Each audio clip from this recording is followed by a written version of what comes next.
பாருங்க ஐயா, ஒருத்தரோட காலில் விழுகிறது எவ்வளவு பெரிய விஷயம். நீங்க யோசிங்க ஐயா, நம்ம அவ்வளவு சீக்கிரம் காலில் விழுந்துட மாட்டோம். தந்தை தாய் காலில் விழுகுவோம், பெரியவங்க காலில் விழுந்து ஆசீர்வாதம் வாங்க. ஒரு அரசியல்வாதி அவ்வளவு சாதாரணமா விழுக மாட்டேன்.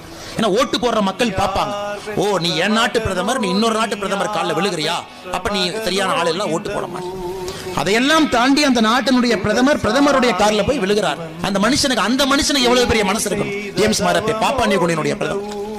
அடுத்த நாள் நிகழ்ச்சியில பிரதமரை வைத்துக் கொண்டு அவர் சொல்லுகின்றார், அந்த நாட்டினுடைய பிரதமர், எனக்கு யாரு காலிலும் விழ வேண்டும் என்கின்ற அவசியம் இல்லை.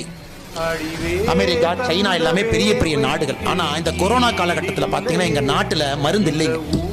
உள்நாட்டுல ஊசி எல்லாம் எதுவுமே இல்லை எங்களுக்கு. அமெரிக்காக்காரன் கொடுப்பான்னு பார்த்துட்டு இருந்தேன், ஒன்னும் கொடுக்கல. சைனாக்காரன் பாப்பான்னு கேட்டு இருந்தா அவனும் கொடுக்கல. இந்தியாவுக்கும் எங்களுக்கும் எந்த விதமான தொடர்பும் இல்லை. பிரதமர் அவர்கள் தனி விமானத்துல ஒரு பெட்டியில மருந்தை போட்டு இந்திய மக்களுடைய பாசமிகு அன்பளிப்பு எங்களுக்கு அனுப்பி வச்சாருங்க ஐயா.